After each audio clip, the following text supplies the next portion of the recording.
Hello, everyone. I want to say thank you, first of all, for allowing me to come and speak as a cancer survivor, lung cancer survivor.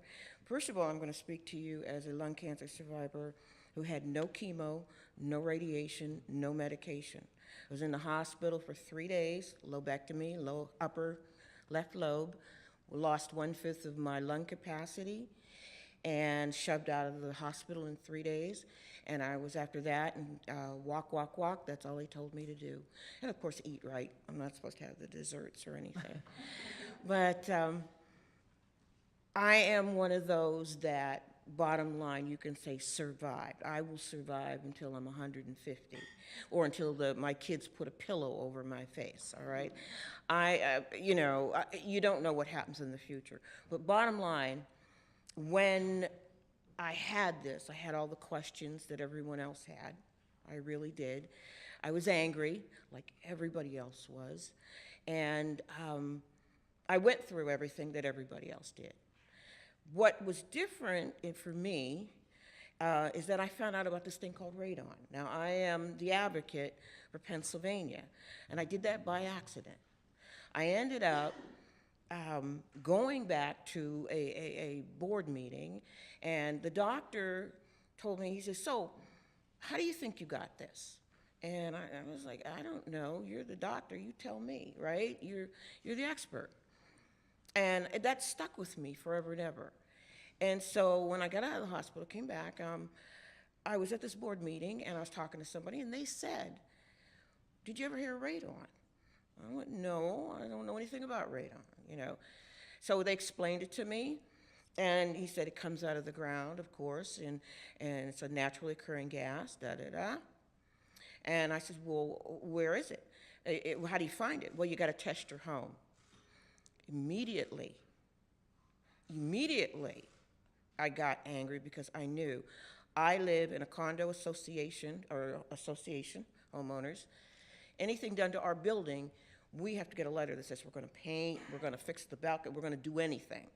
I lived there 38 years. We never got anything that had to do with radon. And something just clicked, just like that. And I knew. So I got on the computer, I started doing research, radon. And I learned all this stuff. I said, well, I'm going to first talk to an attorney. Yep. And, we're going to do something about this. Talked to 4 attorneys in 4 different states, and they said, not a thing you can do about it. You have no case. I'm like, what do you mean you have no case? I mean, my lung is gone. It's gone. But you can't prove it. It comes out of everywhere in the ground. And I said, okay. So I said, I know what I can do. Started getting on the computer, and what I did was, I said, I'm going to start being an advocate all by myself. And I started researching. I want free test kits. That's the first thing I want, all right?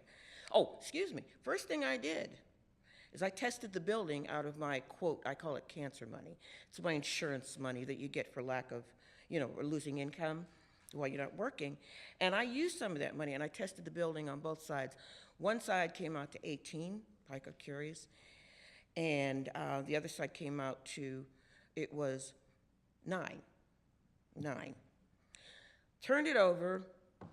The association said to me, well, it's up to each, homeowner to test on their own. I said, how can they test if they don't know about it, if they don't know what it is? And we have a newsletter, goes out every month. Shouldn't something be in that newsletter? Well, we can put something in there.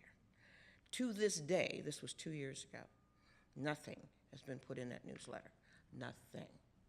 Except what I put in there, okay? So I immediately said, I know what I can do, all right? What I did was started the research, started looking at how I can become an advocate, called Pennsylvania, EPA, I called all these things, and they were very helpful. Everyone was so helpful. And what I did was get the information, and I'm going to hand out free test kits. I figure I'm poor. There's a lot of people that are poor. Even though it's $10 for the kit, it might be $30 for the results, correct? So I thought, well, can you get free stuff? I'm researching. And that's how I found Citizens for Radioactive Radon Reduction. And I found Gloria Leonards, and she's the director. And she just one day asked me, would you like to be the Pennsylvania rep? I said, sure. I didn't know what I was doing. I had a clue, but I thought, how hard can it be to go tell people about this radon issue? And that's what I'm leading to right there. How hard can it be? It's a challenge. I learned it was a challenge. But when you talk about the future of advocacy, I'm looking at it from the standpoint of going through this as the patient, whatever. And my thing is this. With all of you in this room, I see this dream team, just like you had mentioned before, only for advocacy, that has medical, that has scientists, that has legislative, and then has advocates. And we're all under this umbrella that basically whatever we do, we're going to do it all together and hit and pound the community with, you've got to test, you've got to test. You've got to get early detection, CT scan, whatever, we're going to do it together.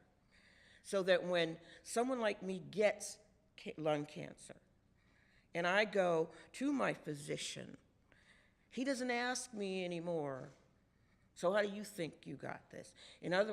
Instead of that, he's telling me, hey, maybe you should test your home. Have you looked at this radon issue? What's radon? Here, let me tell you. Let me tell you. So I see it that way.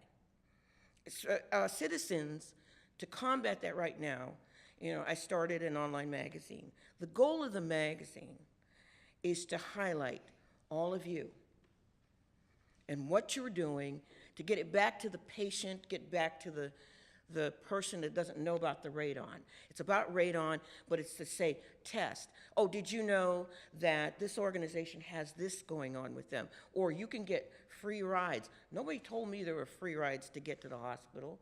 I had no clue. There's a lot of stuff out there for people. And that's what we're doing with this magazine. I can't call all the people in the world. Can't afford it. But bottom line, I created something that I can put what your organization is doing, what special programs you have, and give me all the content in the world, I'll put it in there. But that's where I am.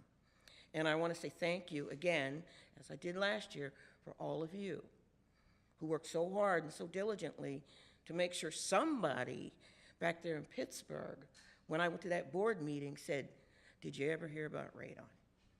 Thank you.